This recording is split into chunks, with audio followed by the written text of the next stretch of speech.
श्री शिवाय नमस्तुभ्यम। हर हर महादेव। देखिए, श्राद्ध पक्ष की शुरुआत हो चुकी है, जिन्हें पितृपक्ष भी कहा जाता है।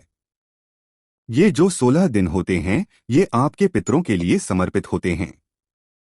कहा जाता है कि पितृलोक से आपके पितृ देवता आपके घरों में आते हैं और आप उनके लिए उनका स्वागत करते हैं, उनका खाना खिलाते हैं और वो प्रसन्न होकर के आपको आशीर्वाद देकर के जाते हैं। अगर आपको किसी भी तरीके का कोई पितृदोष है या फिर किसी भी तरीके की कोई समस्या आपके घर में चल रही है, गुरुदेव ने काफी अपनी कथाओं में बताया।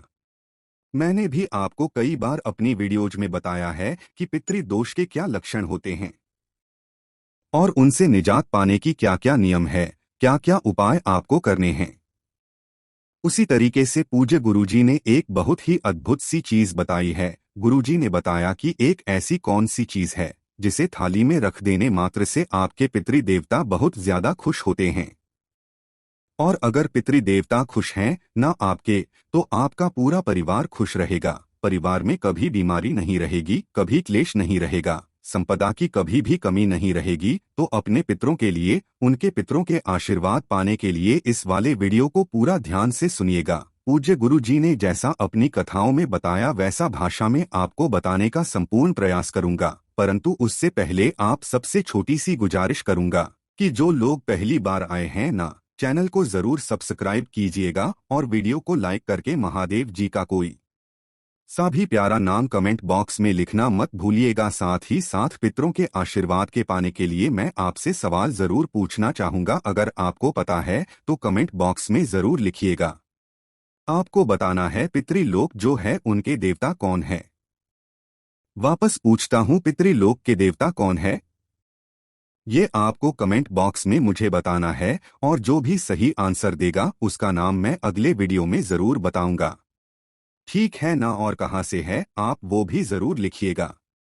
ठीक देखिए, पूज्य गुरु जी ने बताया कि जो भी 16 दिन होते हैं पितृपक्ष के यानी कि श्राद्ध पक्ष के, आप सभी के घरों में खीर और पूरी ये दो चीजें तो बनती ही बनती है। ठीक है ना? और जो भी मैंने अपने पहले वीडियो में बताया था कि भैया आपको गाय को रोटी देनी है, कौवे को देनी है ना? और आपको पीपल के पेड़ के नीचे भी भोग लगाना चाहिए। ठीक है ना? और काले कुत्ते की रोटी, ये चीज ध्यान रखना, वो आप सब लोग दे रहे हो, आप सब लोग जानते हो। काफी समय से आप श्राद्ध भी करते हुए आ रहे हो, है ना? अब ध्यान से सुनिएगा। ध्यान रखना कि जो भी आप खीर बना रहे हो ना, इन 16 दिनों तक चाहे आप थोड़ी सी ही बनाओ, आपको किस क्या बना है, हमेशा गाय माता की दूध का ही खीर बनाना है। ये चीज ध्यान रखना, ठीक है ना?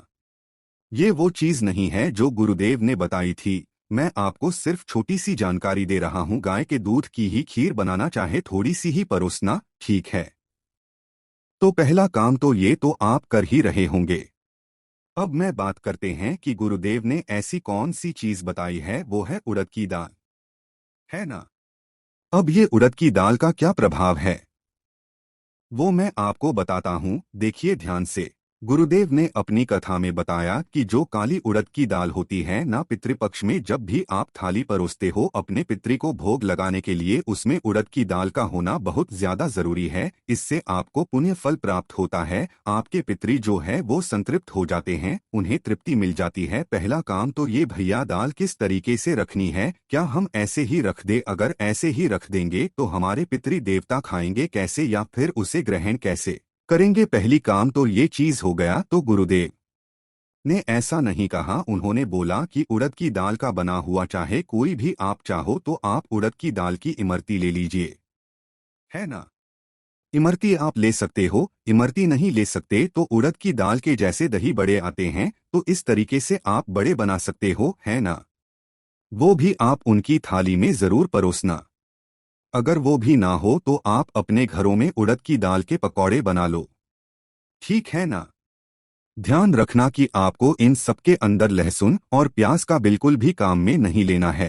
चाहे वो खाते हो या ना खाते हो, आपको पितृपक्ष के खाने में लहसुन प्यास से रखना है। और उड़द की दाल का चाहे कुछ भी हो है, ना चाहो तो आप इमरती ले लीजिए, या फिर अगर कुछ भी नहीं मिल रहा है ना मीठे के तौर पर आपने अगर खीर रख दी है, तो आप उड़द की दाल ही बना दीजिए। उस उड़द की दाल का भी भोग आप अपने पितरों को लगा दीजिए। इस उड़द की दाल का इतना बड़ा महत्व है महाराज कि अगर आपने अपने पितरों को उड़द की दाल का कुछ भी बना हुआ परोसते हो, उन्हें भोग लगा देते हो ना, तो उसका सीधा सीधा जो फल होता है वो आप पितरी को मिलता है, ठीक है ना। पहला काम तो आप ये करोगे। ये है पहला नियम जो गुरुदेव ने बताया। अब बात करते हैं दूसरे वाले नियम की। ध्यान से सुनना, समझने की कोशिश करना। पूज्य गुरु जी ने एक चीज और बताई थी कि अगर आपको अपने पितरों का आशीर्वाद चाहिए, अगर वो आपको बदुआ देते हैं, आपके पितृदोष लगा हुआ है, घर में कुछ भी अच्छा नहीं चल रहा है ना, तो जो 16 दिन होते हैं पितृपक्ष के, श्राद्ध पक्ष के, ठीक है ना, उन 16 दिनों में आपको करना चाहिए दान। अब दान चाहे तो आप अन्न का कर, चाहे आप जल का कर दीजिए। जिस चीज का भी आप दान कर रहे हो ना, खुले दिल से दान करना। अब ये दान करने की जो प्रथा है ना इन 16 दिनों की, वैसे तो आप कभी भी कर सकते हो, कोई दिक्कत नहीं है। लेकिन ये जो 16 दिनों में से जो आप दान करते हो ना, इसका एक भाग आपके पितरों को जाता है। ये चीज ध्यान रखना, पूज्य गुरु जी ने बड़े ही जोर करके बताया था। दान जरूर करना इन 16 दिनों में, इसका एक भाग आपके पितरों को जाते हैं। पितरी आपके संतृप्त होते हैं और पितृलोक में जो भी होते उनकी प्रशंसा होती है, जिसके कारण उनका मान सम्मान बढ़ता है। और अगर उनका मान सम्मान बढ़ता है, वो आपको आशीर्वाद देते हैं, आपके घर को फली फूलित रखते हैं। ये चीज ध्यान रखना। और अगर आप अपने परिवार में सबसे बड़े हैं, इस वाले काम को करने से चूकिएगा ही मत, क्योंकि सबसे पहले अगर आपके पितरों का बद्दुआ मिलती है या फिर कोई दोष भी लगता है ना, वो अधिकतर बड़े पुत्र को ज्यादा लगता है। ये चीज ध्यान रखना, है ना। तो जो भी परिवार में बड़ा है ना, उसे लगता है, आपको ये काम जरूर करना है। ये अब तीसरा नियम आप ध्यान से सुन लीजिएगा। मैंने पिछले वाले वीडियो में भी बात बताया था कि जब भी आप 16 दिन के श्राद्ध पक्ष में महादेव जी के मंदिर शिवलिंग पर जाए ना, एक लोटा जल लेकर के, तो एक काम जरूर करना। ये जो आप एक लोटा शुद्ध जल अपने घर का लेकर जाते हो ना, 16 दिनों तक महादेव जी की पूजा जरूर करनी है। मैं आपको बता देता हूँ, पार्वती मैया की जो नानी है ना, वो पितृलोक में ही निवास करती है। एक तरीके से मान सकते हैं पितृलोक उन्हीं का है। और जो भी महादेव जी की और पार्वती की आराधना करते हैं ना, 16 दिनों में उनको कभी भी पितृ दोष नहीं लगता है।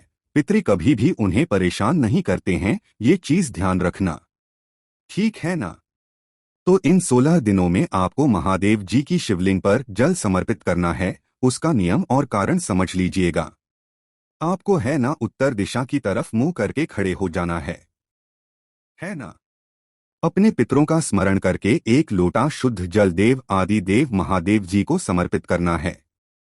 नमः शिवाय, श्री शिवाय नमस्ते पंचाक्षाक्षरी मंत्र या षडाक्षरी मंत्र का स्मरण करते हुए जब आप ये जल करेंगे ना, तो ये जल बहता बहता जलाधारी से नीचे की तरफ आकर के और यहाँ गिरेगा नीचे की तरफ। ये वाला जो स्थान होता है ना, ये वाला होता है आपके पितृदेवों का। जब आप उनका स्मरण करके करते हो ना, तो पितृदेव आपके यहाँ पर उपस्थित होते हैं। ये चीज ध्यान रखना। शिव पुराण, महापुराण में, लिंग पुराण में, ब्रह्मा विवर्त पुराण में, श्रीमद् भागवत गीता में साफ लिखा हुआ है कि आपके जो पितृ देवताओं का स्थान होता है ना, वो यहाँ पर होता है, ठीक है ना। जब आप उनको आहन करके स्मरण करके बुलाते हैं, जो भी जल यहाँ से करके नीचे गिरेगा ना, आपको उसे इकट्ठा करना है और अपने उसी वाले लोटे में ला करके, और घर पर आपको पितरों का आशीर्वाद समझ करके सभी सदस्यों को ग्रहण करना है। ये चीज ध्यान रखना। ये है तीसरा नियम। और जो चौथा सबसे महत्वपूर्ण नियम है ना, वो चीज आप ध्यान रखिएगा कि मैंने आपको एक कटोरी वाला उपाय बताया था शायद कभी, कि आपको एक कटोरी के अंदर थोड़ा सा गंगाजल है ना, और 2 फूल डाल करके और थोड़ा सा जल डाल करके आपको अपने पानी पीने के स्थान पर जो किचन में होता है ना, वहां आप रखोगे और इसे ही आप सुबह सुबह अपने घर के बाहर छिड़कोगे। लेकिन छिड़कने का एक खास नियम जो अभी अभी मुझे पता चला, जो गुरुदेव ने कहा कि आपको इस तरीके से लेनी होगी कुशा, है ना।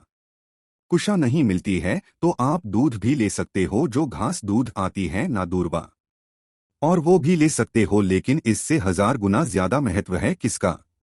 कुशा का। अब ये कुशा आपको आसानी से नहीं मिलेगी। ऐसी हरी भरी आपको इस तरीके से कुशा पूजा पाठ की सामग्री पर जहाँ पर मिलती है ना सामान, वहाँ पर आसानी से मिल जाएगी। इस तरीके की कुशा, इस तरीके की कुशा जो भी होती है ना, उनकी चटाई भी बनती है। जो आप पूजा पाठ वगैरह इस तरीके से करते हो ना, इसके बीज नहीं बनते हैं। जो कि पंखा जो बनाते हैं ना, हाथ से हिलाने वाला, वो भी बनते हैं। तो आपको इस वाली कुशा से उस जल को आपको अपने घर के बाहर छिड़कना है ना।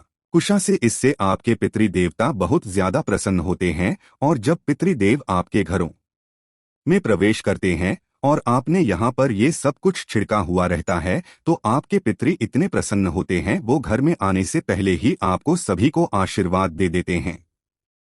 आपके घर की सारी नेगेटिव एनर्जी बाहर निकल जाती है। इतना अद्भुत उपाय है। और कुशा के बारे में तो पूज्य गुरु जी ने पता नहीं क्या क्या बताया है। ध्यान से सुनिएगा एक चीज और, जो गुरुदेव ने बताया कि जब आप कुशा के आसन पर बैठकर के भगवान की पूजा अर्चना करते हैं, है ना, तो कुशा के आसन का ही इतना बड़ा महत्व है कि महाराज अगर आप इसके ऊपर बैठ करके कोई पूजा अर्चना भी करते हो ना, तो आपके आंखों के नीचे जो काले दाग धब्बे वगैरह जो होते हैं ना, खत्म हो जाते हैं, बिल्कुल भी नहीं रहते हैं। और आपके अंदर एक पॉजिटिव एनर्जी रहती है, सकारात्मक ऊर्जा हमेशा बनी हुई रहती है।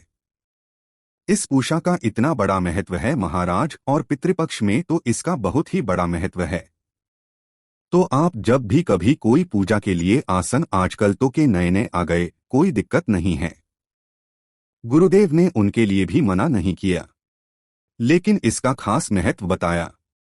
इसका महत्व इतना बताया है कि अगर आपके परिवार में किसी भी कोई बड़ी बीमारी है, तो एक तांबे के लोटे में जल भरकर है ना, और इसके अंदर एक कुशा का ये वाला जो कुशा होती है ना, इस कुशा को अगर आप इसके अंदर डाल कर के पानी पीने वाले स्थान पर किचन में अगर आप रख देंगे, चाहे रो सिस्टम हो चाहे मटकी हो, वहां पर अगर आप रख देंगे रात भर के लिए, और सुबह उठकर किचन में अपने पितरों का स्मरण करके इस जल को 7 बार इसके घूंट भी लगा लेते हो ना, उसी में आपकी सारी बीमारियां, शरीर का सारा कष्ट खत्म हो जाता है। इतना अद्भुत और अचूक उपाय है। तो पूज्य ने जैसा अपनी कथाओं में बताया, वैसा आसान भाषा में आपको बताने का संपूर्ण प्रयास किया। वीडियो अगर पसंद आया हो तो लाइक जरूर करना, चैनल को सब्सक्राइब जरूर कीजिएगा। मैं मिलता हूं आपसे अगले वीडियो में, तब तक के लिए श्री शिवाय नमस्तुभ्यम, हर हर महादेव।